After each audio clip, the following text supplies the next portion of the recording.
Lorsqu'il s'agit de scooters de livraison à Taïwan, deux silhouettes se distinguent principalement. Une verte et noire et l'autre rose et blanche. Mais cela pourrait bien changer.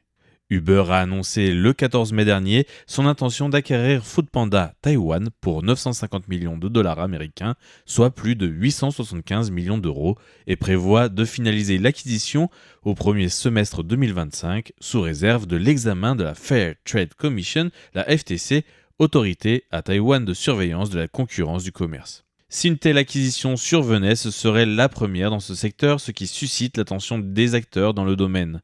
Selon un sondage de février de cette année, 71% des internautes ont utilisé des plateformes de livraison en 2023, parmi lesquels 73,6% ont utilisé Foodpanda et 57,6% Uber Eats. Par ailleurs, d'après les données de 2020, la FTC a indiqué qu'en cas de fusion, la part de marché d'Uber pourrait dépasser les 80%. Par conséquent, l'examen se concentrera sur les questions de monopole de marché, en évaluant le chiffre d'affaires, les transactions par carte de crédit et le nombre de commandes. Un député du DPP a condamné cette acquisition, rappelant que les livreurs deviendraient totalement dépendants d'une seule plateforme qui décidera de leur rémunération sans aucune capacité d'établir un rapport de force.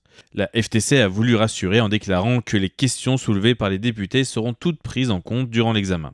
Cette fusion aura un impact important et pourrait inquiéter les livreurs quant à la baisse de leurs revenus par commande qui n'est déjà pas très avantageux. Les commerçants partenaires craignent également une augmentation des frais de mise en ligne et de la commission prise par Uber Eats. Quant aux consommateurs, ils se préoccupent non seulement des frais de livraison, mais aussi du risque que les commerçants répercutent les coûts, augmentant ainsi le prix des repas. Uber souhaite absorber Foodpanda mais doit attendre la FTC pour agir.